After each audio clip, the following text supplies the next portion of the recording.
Hello viewers, I am Rajinder Kumar ਅਤੇ ਤੁਸੀਂ ਦੇਖ ਰਹੇ ਹੋ ਤੁਹਾਡਾ ਆਪਣਾ ਚੈਨਲ ਗੇਟਵੇ ਟੂ ਇੰਗਲਿਸ਼। ਠੀਕ ਹੈ ਜੀ। ਤੇ ਅੱਜ ਆਪਾਂ ਡਿਸਕਸ ਕਰਾਂਗੇ past continuous tense. Past continuous tense ਦਾ ਜੋ ਹੈ ਪੈਸਿਵ ਆਪਾਂ ਸਿੱਖਾਂਗੇ। ਪੈਸਿਵ ਦੇ ਨਾਲ ਇੱਕ ਵਾਰ ਮੈਂ ਜੋ ਹੈ ਤੁਹਾਨੂੰ ਐਕਟਿਵ ਦਾ ਰੂਲ ਵੀ ਇਸ ਦਾ ਰਿਵਾਈਜ਼ ਕਰਵਾਉਂਗਾ। ਜਿਵੇਂ ਕਿ ਆਪਾਂ ਪਹਿਲਾਂ ਜਿੰਨੀਆਂ ਵੀਡੀਓਜ਼ ਬਣਾਈਆਂ ਨੇ, ਜਿੰਨੀਆਂ ਵੀ ਉਹਨਾਂ ਦੇ ਵਿੱਚ ਵੀ ਮੈਂ ਕੋਸ਼ਿਸ਼ ਕੀਤੀ ਹੈ ਕਿ ਜੋ ਪਹਿਲਾਂ ਵਾਲਾ ਟੌਪਿਕ ਹੈ ਉਸ ਨੂੰ ਥੋੜਾ ਜਿਹਾ ਰਿਵਾਈਜ਼ ਕਰ ਲਿਆ ਜਾਵੇ ਪਹਿਲਾਂ, ਉਸ ਨਾਲ ਫਿਰ ਜੋ ਤੁਸੀਂ ਜੁੜ ਜਾਂਦੇ ਹੋ। ਸੋ ਇਸ ਦੇ ਵਿੱਚ ਵੀ ਆਪਾਂ ਪਹਿਲਾਂ ਐਕਟਿਵ ਰੂਲ ਦੇਖਾਂਗੇ, ਉਸ ਤੋਂ ਬਾਅਦ ਇਸ ਦਾ ਪੈਸਿਵ ਰੂਲ ਆਪਾਂ ਜਾਣਾਂਗੇ ਤੇ ਉਸ ਤੋਂ ਬਾਅਦ ਐਗਜ਼ਾਮਪਲਸ ਨਾਲ ਇਸ ਨੂੰ ਆਪਾਂ ਯਾਦ ਕਰਨ ਦੀ ਕੋਸ਼ਿਸ਼ ਕਰਾਂਗੇ। ਮੇਰੀ ਕੋਸ਼ਿਸ਼ ਰਹੇਗੀ ਕਿ ਵੀਡੀਓ ਦੇਖਦੇ ਦੇਖਦੇ ਹੀ ਤੁਹਾਨੂੰ ਇਹ ਜੋ ਹੈ ਰੂਲਸ ਯਾਦ ਹੋ ਜਾਣ ਅਤੇ ਤੁਹਾਨੂੰ ਕੋਈ ਦਿੱਕਤ ਨਾ ਆਵੇ। ਸੋ ਡੀਅਰ ਫਰੈਂਡਸ, ਆਓ ਸ਼ੁਰੂ ਕਰਦੇ ਹਾਂ। ਪਾਸਟ ਕੰਟੀਨਿਊਸ ਟੈਂਸ ਦੀ ਜੋ ਪਛਾਣ ਹੈ ਪੰਜਾਬੀ ਚ ਉਹ ਹੈਗੀ ਹੈ ਜੀ ਰਿਹਾ ਸੀ, ਰਹੀ ਸੀ, ਰਹੇ ਸਨ। ਇਸ ਦਾ ਮਤਲਬ ਇਹ ਹੈ ਜਿਨ੍ਹਾਂ ਵਾਕਾਂ ਦੇ ਅੰਤ ਵਿੱਚ ਰਿਹਾ ਸੀ ਆ ਜਾਵੇ, ਜਿਵੇਂ ਕਿ ਮੈਂ ਪੜ੍ਹਾ ਰਿਹਾ ਸੀ, ਰਿਹਾ ਸੀ ਆ ਗਿਆ, ਪਾਸਟ ਕੰਟੀਨਿਊਸ ਟੈਂਸ ਦਾ ਇਹ ਵਾਕ ਹੈ। ਠੀਕ ਹੈ। ਰਹੀ ਸੀ ਆ ਜਾਏ, ਰਹੀ ਸੀ। ਠੀਕ ਹੈ। ਉਹ ਖਾਣਾ ਪਕਾ ਰਹੀ ਸੀ, ਰਹੀ ਸੀ ਆ ਗਿਆ, ਪਾਸਟ ਕੰਟੀਨਿਊਸ ਟੈਂਸ ਦਾ ਇਹ ਵਾਕ ਹੈ। ठीक है। ये एक्टिव सेंटेंसेस ने जो मैं बोल रहा हाँ। ठीक है। रहे सन हो सकता है लास्ट पे, रहे सन, जिस तरह बच्चे क्रिकेट खेड रहे सन, रहे सन आ गया लास्ट पे। सो पास्ट कंटिन्यूस का ये वाक है तो ये भी एक्टिव सेंटेंस है, ये भी ध्यान रखना। पैसिव ਅਤੇ एक्टिव सेंटेंस जेकर पंजाबी ਵਿੱਚ लिखा होया है पछाण जो है सेम रहती है, ये ध्यान रखियो। ठीक है। जिवें मैं बोलिया कि बच्चे क्रिकेट खेड रहे सन, ठीक है, ਰਹੇ ਸਨ ਆ ਗਿਆ ਲਾਸਟ ਤੇ, ਇਹ ਐਕਟਿਵ ਹੈ, ਪਾਸਟ ਕੰਟੀਨਿਊਸ ਹੈ। ਤੇ ਇਸ ਨੂੰ ਮੈਂ ਇਹ ਵੀ ਕਹਿ ਸਕਦਾ ਕ੍ਰਿਕਟ ਖੇਡੀ ਜਾ ਰਹੀ ਸੀ, ਜਾਂ ਬੱਚਿਆਂ ਦੁਆਰਾ ਕ੍ਰਿਕਟ ਖੇਡੀ ਜਾ ਰਹੀ ਸੀ। ਬੱਚਿਆਂ ਦੁਆਰਾ ਪਰ ਮੈਂ ਨਾ ਵੀ ਬੋਲਾ ਸੈਂਟੈਂਸ ਐਵੇਂ ਵੀ ਬੋਲਿਆ ਜਾ ਸਕਦਾ ਵੀ ਕ੍ਰਿਕਟ ਖੇਡੀ ਜਾ ਰਹੀ ਸੀ। ਠੀਕ ਹੈ। ਖਾਣਾ ਪਕਾਇਆ ਜਾ ਰਿਹਾ ਸੀ। ਠੀਕ ਹੈ ਨਾ। ਤਾਂ ਇਹ ਸੈਂਟੈਂਸ ਕੀ ਨੇ, ਰਿਹਾ ਸੀ, ਰਹੀ ਸੀ ਤਾਂ ਆ ਗਿਆ ਲਾਸਟ ਤੇ ਵੀ, ਪਰ ਇਹ ਸੈਂਟੈਂਸ ਪੈਸਿਵ ਨੇ। ਠੀਕ ਹੈ। ਇਸ ਦੇ ਵਿੱਚ ਇਹ ਧਿਆਨ ਰੱਖਣਾ ਹੁੰਦਾ ਜਦੋਂ ਆਪਾਂ ਟ੍ਰਾਂਸਲੇਸ਼ਨ ਵੀ ਆਪਾਂ ਸ਼ੁਰੂ ਕਰਾਂਗੇ ਉਸ ਦੇ ਵਿੱਚ ਮੈਂ ਬਿਲਕੁਲ ਤੁਹਾਨੂੰ ਕਲੀਅਰ ਕਰੂੰਗਾ ਇਹ ਚੀਜ਼ਾਂ। ठीक है। भी ट्रांसलेशन किवें करनी होंदी है। फिलहाल इत्थे चलो थोड़ा जिक्र चल पिया, मैं दस ही देना तुहानूं। तां इस ध्यान रखना भी रहा सी, रही सी नाल आपां टेंस पछाण लांगे कि पास्ट कंटीन्यूअस है, ते उस तो बाद ये भी पछाणना है आपां ने कि वो एक्टिव है सेंटेंस जां पैसिव है। ठीक है। वो खाना पका रही सी एक्टिव है, इसका मतलब इस दे विच ये रूल फॉलो करना है जदों इसकी आपां ट्रांसलेशन करांगे। क्लीयर। जेकर मैं ये कह रहा भी खाना पकाया जा रहा सी, खाना पकाया जा रहा सी, रहा सी आ गया लास्ट पे, इस तो पता लगता है कि पास्ट कंटीन्यूअस टेंस है, पर ये पैसिव सेंटेंस है क्योंकि खाना जो है शायद सब्जेक्ट में जो यूज किया वर्ड खाना, ये एक्शन नहीं कर रहा बल्कि इसके ऊपर एक्शन हो रहा है। खाना पकाने का एक्शन हो रहा है, किसके ऊपर हो रहा है, खाना फूड के ऊपर एक्शन हो रहा है ना। सो ये पैसिव है। इसकी जो ट्रांसलेशन करनी है तो ये रूल फॉलो करना पड़ेगा ट्रांसलेशन करने लगे। क्लीयर। चलो ये आप ट्रांसलेशन भी देखांगे। फिलहाल जो आप डिस्कस करते हैं कि पैसिव किवें बनता है इसका। एक्टिव रूल है वोज, वर ते आईएनजी फॉर्म। सिमिलर सब्जेक्ट्स नाल आपां वोज यूज करांगे। ठीक है।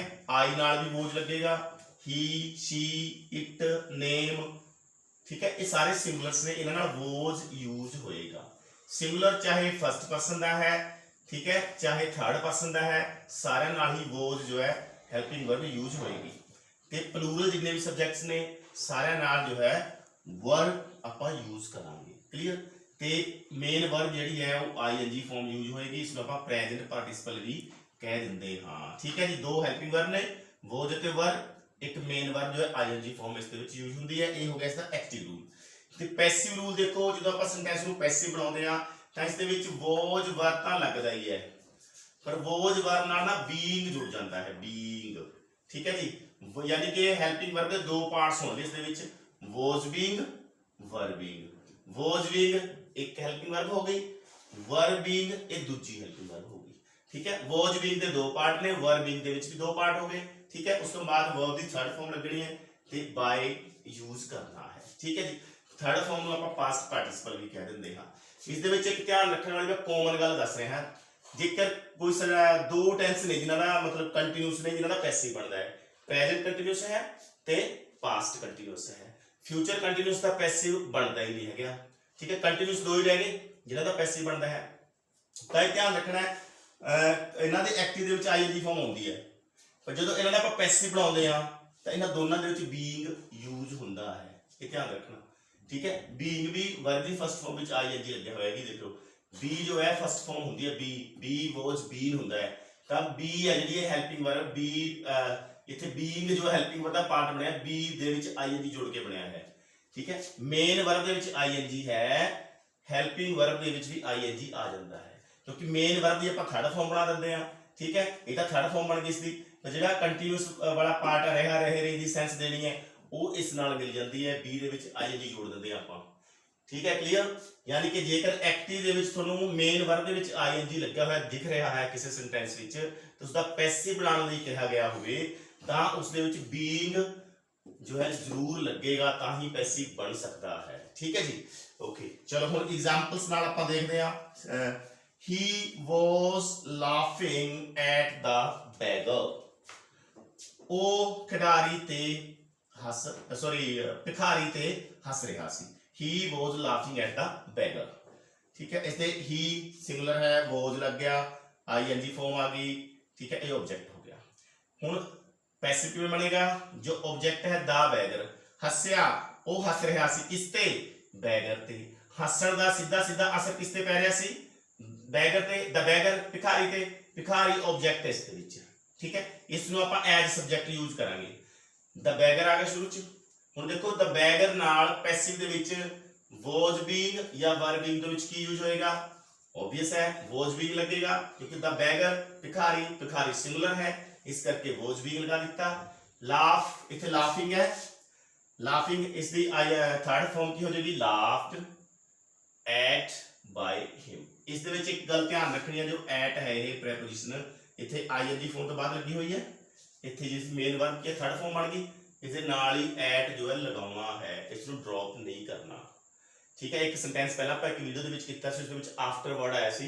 ਠੀਕ ਹੈ, ਆਫਟਰ ਵੀ ਇੱਥੇ ਆਪਾਂ ਨੇ ਰੱਖਿਆ ਸੀ, ਐਟ ਵੀ ਰੱਖਣਾ ਹੈ। ਕੋਈ ਪ੍ਰੈਪੋਜੀਸ਼ਨ ਆ ਗਈ ਤਾਂ ਉਸ ਦੇ ਨਾਲ ਇਹ ਲੱਗਿਆ ਰਹੇਗਾ ਐਜ਼ ਇਟ ਇਜ਼। ਲਾਫਡ ਐਟ ਹੋ ਗਿਆ, ਉਸ ਤੋਂ ਬਾਅਦ ਬਾਈ ਲਗਾਣਾ ਹੈ।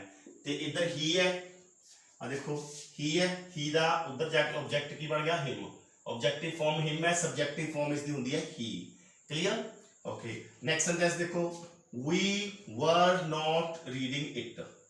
we were not reading it, ਅਸੀਂ ਇਹ ਨਹੀਂ ਪੜ੍ਹ ਰਹੇ ਸੀ। ਠੀਕ ਹੈ, ਹੁਣ ਆਬਜੈਕਟ ਕੀ ਹੈ? ਅਸੀਂ ਪੜ੍ਹਨ ਦਾ ਐਕਸ਼ਨ ਨਹੀਂ ਕਰ ਰਹੇ ਸੀ। ਕਿਹੜਾ ਐਕਸ਼ਨ? ਇਟ ਨੂੰ।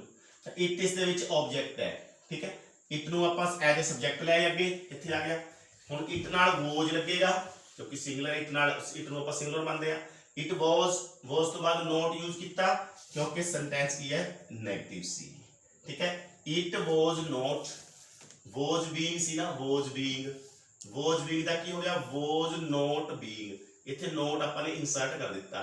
ਠੀਕ ਹੈ, ਇਹ ਧਿਆਨ ਰੱਖਣਾ ਹੈ, ਜਦੋਂ ਇੱਕ ਹੈਲਪਿੰਗ ਵਰਬ ਦੇ ਦੋ ਪਾਰਟ ਹੋਣ, ਜਿਵੇਂ was being ਹੈਲਪਿੰਗ ਵਰਬ ਇੱਕੋ ਹੀ ਹੈ, ਪਾਰਟ ਦੋ ਨੇ। ਠੀਕ ਹੈ, ਨੈਗੇਟਿਵ ਬਣਾਉਣਾ ਹੈ ਤਾਂ ਫਸਟ ਪਾਰਟ ਤੋਂ ਬਾਅਦ ਨੋਟ ਲਗਾ ਦਿਓ। ਇਹ ਕਾਮਨ ਰੂਲ ਹੈ, ਹਰ ਵੀਡੀਓ ਦੇ ਵਿੱਚ ਮੈਂ ਇਹ ਕੋਸ਼ਿਸ਼ ਕਰਦਾ ਦੱਸਣ ਦੀ, ਤਾਂ ਕਿ ਤੁਹਾਡੇ ਦਿਮਾਗ ਦੇ ਵਿੱਚ ਬੈਠ ਜਾਏ ਗੱਲ ਇਹ। ਇਟ was not being, ਇਹ ਥਰਡ ਫਾਰਮ ਹੈ ਰੀਡ ਦੀ, ਰੈਡ ਬੋਲਾਂਗੇ ਇਸਨੂੰ, red by us. First farm the pronunciation ਇਸ ਦਾ ਹੁੰਦਾ ਰੀਡ, ਸੈਕੰਡ ਫਾਰਮ ਨੂੰ ਬੋਲਦੇ ਆ ਰੈਡ, ਥਰਡ ਫਾਰਮ ਨੂੰ ਬੋਲਦੇ ਆ ਰੈਡ।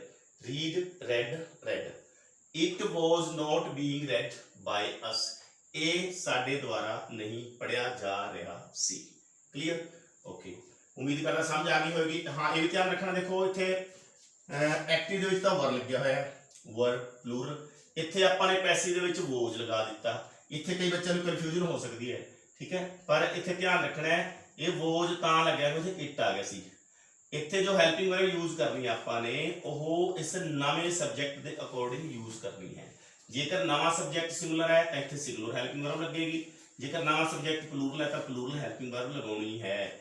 ਇਸ ਨਾਲ ਆਪਣਾ ਕੋਈ ਸੰਬੰਧ ਨਹੀਂ ਹੈ, ਇਸ ਇੱਥੇ ਹੈਲਪਿੰਗ ਵਰਬ ਕਿਹੜੀ ਲੱਗਣੀ ਹੈ ਇਹ ਨਹੀਂ ਦੱਸਦਾ ਆਪਾਂ ਨੂੰ। ਇਹ ਤਾਂ ਇੱਥੇ ਜੋ ਸਬਜੈਕਟ ਆ ਇਸ ਦੇ ਅਕੋਰਡਿੰਗ ਪਹਿਲਾਂ ਲੱਗਾ ਹੋਇਆ ਹੁੰਦਾ ਹੈ। ਹੁਣ ਇੱਥੇ we ਹੈ, we ਜੋ ਹੈ ਪਲੂਰਲ ਹੈ, ਇਸ ਕਰਕੇ ਵਰ ਪਹਿਲਾਂ ਲੱਗਿਆ ਹੋਇਆ ਸੀ ਇੱਥੇ, ਪਰ ਇਟ ਤਾਂ ਸਿੰਗੂਲਰ ਹੈ ਨਾ, ਇਸ ਕਰਕੇ was ਆਪਾਂ ਨੇ ਯੂਜ਼ ਕੀਤਾ। ਓਕੇ, ਨੈਕਸਟ ਸੈਂਟੈਂਸ ਦੇਖੋ, ਇਹ ਪੋਜ਼ਿਟਿਵ ਸੈਂਟੈਂਸ ਸੀ, ਇਹ ਨੈਗੇਟਿਵ ਹੋ ਗਿਆ। ਇਹ ਇੰਟਰੋਗੇਟਿਵ ਦਾ ਇੱਕ ਐਗਜ਼ਾਮਪਲ ਦੇਖ ਰਹੇ ਹਾਂ ਆਪਾਂ ਹੁਣ। were they playing game in the ground?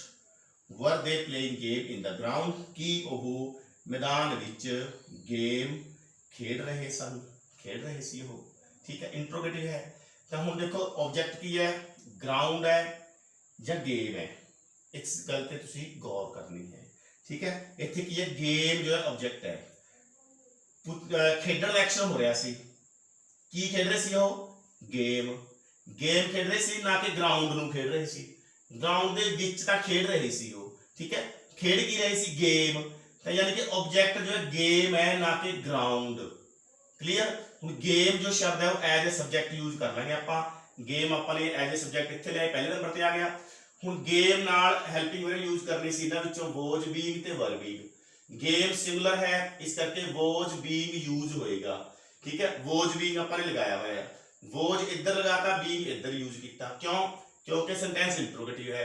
जदों सेंटेंस इंट्रोगेटिव हुंदा है तो नियम की कहता है, सब्जेक्ट तो पहला हेल्पिंग वर्ब का पहला पार्ट लगाओ, फिर हेल्पिंग वर्ब का दूजा पार्ट लगाओ। ठीक है, हेल्पिंग वर्ब के जेकर दो पार्ट होण तो फर्स्ट पार्ट हमेशा जो है पहला लगाना सब्जेक्ट तो, सैकेंड पार्ट सब्जेक्ट तो बाद यूज करना है। हाँ, जेकर एक ही पार्ट हो हेल्पिंग वर्ब का फिर पहले नंबर पे आ जाएगा, उससे कुछ आएगा ही नहीं। जेकर तीन पार्ट्स होण, 3 पार्ट्स भी हो सकते हैं हेल्पिंग वर्ब के, फिर की है कि फर्स्ट पार्ट को पहला रखो, फिर सब्जेक्ट, उस तो बाद दूजा, फिर तीजा पार्ट उसका हेल्पिंग वर्ब का। ये रूल है, ये दिमाग रखनी है। Was game being played, third form होगी by them in the ground. Clear. की खेड उन्हां द्वारा खेडा जा रहा सी, किथे? ग्राउंड विच, मैदान विच। की मैदान विच खेड उन्हां द्वारा खेडा जा रहा सी। ये पंजाबी असली बन गई। उम्मीद करना इत्थों तक समझ आ गया होगा। ओके, नेक्स्ट देखो, was she cooking food, was she cooking food, ये भी इंट्रोगेटिव सेंटेंस है। शी सीगा, इस करके वॉज लग गया, क्योंकि शी सिंगुलर है, वॉज सिंगुलर जो है WAS सिंगुलर है, ये अपन यूज कर देता वॉज। ठीक है, वॉज शी कुकिंग फूड। हुण इस दे ऑब्जेक्ट की है? फूड है, फूड नूं पहले नंबर ते आपां लिखांगे एज अ सब्जेक्ट यूज करांगे। फूड सिंगुलर है, इस करके वॉज बीइंग यूज करांगे, नाल वर बीइंग नूं यूज नहीं करांगे, क्योंकि इंट्रोगेटिव है, इस करके वॉज सब्जेक्ट तो पहला लिखता, बीइंग सब्जेक्ट तो बाद विच लिख दिता, उस तो बाद वर्ब की थर्ड फॉर्म लगा दी आपां ने। इत्थे वर्ब की है कुकिंग, कुक दा कुकिंग है, प्रेजेंट पार्टिसिपल है, पर इत्थे की यूज करना आपां ने? Past participle. पास्ट पार्टिसिपल मतलब third form of verb. Okay, so एक ही बन गया, was food being cooked by her। she जो है इधर देखो, she है सब्जेक्ट, एज ऑब्जेक्ट की बन जाएगा है her। she ਨੂੰ her ਦੇ ਵਿੱਚ ਚੇਂਜ ਕਰ ਦਾਂਗੇ ਆਪਾਂ। ਹੁਣ ਇੱਥੇ ਗੱਲ ਧਿਆਨ ਰੱਖਣ ਵਾਲੀ ਹੈ, ਇਹ ਜਿਹੜਾ ਵਰਡ ਹੈ ਨਾ ਇਹ ਵਾਲਾ, ਇਸ ਨੂੰ ਆਮ ਤੌਰ ਤੇ ਆਪਾਂ ਬੋਲਦੇ ਕੁਕੜ, ਕੁਕੜ। ਠੀਕ ਹੈ, ਡ ਸਾਊਂਡ ਬੋਲਦੇ। ਪਹਿਲੀ ਗੱਲ ਤਾਂ ਇਹ ਦੇਖੋ, ਡਾੜਾ ਜੋ ਹੈ, ਡਾੜਾ ਤਾਂ ਹੈ ਹੀ ਨਹੀਂ ਇੰਗਲਿਸ਼ ਦੇ ਵਿੱਚ, ਹੁੰਦਾ ਹੀ ਨਹੀਂ ਹੈਗਾ। ਡਾੜੇ ਦੀ ਸਾਊਂਡ ਜਿਹੜੀ ਇੰਗਲਿਸ਼ 'ਚ ਹੈ ਨਹੀਂ, ਡੱਡੇ ਦੀ ਹੈ, ਡ ਹੈ, ਡ। ਠੀਕ ਹੈ, ਇਸ ਨੂੰ ਕਈ ਜੋ ਕੁੱਕੜ ਬੋਲਦੇ, ਕੁੱਕੜ। ਠੀਕ ਹੈ, ਬਹੁਤ ਪਿੰਡਾਂ ਦੇ ਵਿੱਚ ਤਾਂ ਜਿਵੇਂ ਕੁੱਕੜ ਵੀ ਕਹਿੰਦੇ ਕਈ ਬੱਚੇ, ਕੁੱਕੜ ਇੰਨਾ ਗਲਤ ਬੋਲ ਦਿੰਦੇ ਨੇ ਉਹ, ਇਸ ਨੂੰ ਕੁੱਕੜ, ਕੁੱਕੜ ਬੋਲਦੇ, ਕੁੱਕੜ। ਠੀਕ ਹੈ, ਪਰ ਡੀਅਰ ਫਰੈਂਡਸ, ਇਸ ਦੇ ਵਿੱਚ ਧਿਆਨ ਰੱਖਣ ਵਾਲੀ ਗੱਲ ਇਹ ਹੈ ਕਿ ਜਿਹੜਾ ਡੀ ਹੈ ਨਾ, ਇਹ ਡੱਡੇ ਦੀ ਆਵਾਜ਼ ਵੀ ਨਹੀਂ ਦਿੰਦਾ ਇੱਥੇ। ਅਸਲ ਵਿੱਚ ਇੱਥੇ ਜੋ ਡੀ ਹੈ ਨਾ, ਟ ਦੀ ਸਾਊਂਡ ਦਿੰਦਾ ਹੈ। ਇਸ ਦਾ ਪ੍ਰੋਨਾਂਸੀਏਸ਼ਨ ਕੀ ਹੋ ਜਾਂਦਾ ਹੈ? Cooked, cooked. ਟ ਵਰਗੀ ਸਾਊਂਡ ਕੱਢਣੀ ਤੇ ਟ, ਟੀ, ਟੀ ਵਰਗੀ ਸਾਊਂਡ ਆਉਂਦੀ ਹੈ ਇੱਥੇ, ਨਾ ਕਿ ਡੀ ਵਰਗੀ। ਠੀਕ ਹੈ, ਇਹ ਧਿਆਨ ਰੱਖਣਾ। Cooked, was food being cooked by her? Question mark end पे लगा देंगे क्योंकि इंट्रोगेटिव सेंटेंस है। ओके, नेक्स्ट देखो, how many students were taking part, कितने विद्यार्थी हिस्सा ले रहे सन। How many students were taking part. हुण इस सेंटेंस दे विच ध्यान रखना, जो इस तरह हाउ मेनी कोई किसी चीज की गल करे, काउंटेबल थिंग्स इत्थे लिखी हुई है, नाउन है ना। ठीक है, हाउ मेनी स्टूडेंट्स, कितने विद्यार्थी। सो इस दे विच जो पैसिव बनावांगे तो ध्यान रखना है, हाउ मैनी तो पहला आप बाय यूज कर लांगे। बाय हाउ मैनी, ये जो है स्टूडेंट्स, बॉयज, गर्ल्स जो भी है, नाल इससे इकट्ठा ही रखेंगे इसको आप। By how many students, by how many players. ठीक है, बाय हाउ मैनी टीचर्स, इतने कुछ भी हो सकता है। बाय हाउ मैनी तो पहला आप बाय यूज कर लांगे। ठीक है, बाय हाउ मैनी स्टूडेंट्स। ठीक है, वॉज पार्ट। हुण तुसीं देखो तो मैं वॉज यूज किया, वर यूज नहीं किया। क्यों नहीं यूज किया?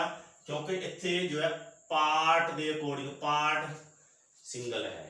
ठीक है, हिस्सा, हिस्सा एक है, इस करके इत्थे मैं वॉज लगाया ते बीइंग इसदा इस सब्जेक्ट बन गया पार्ट।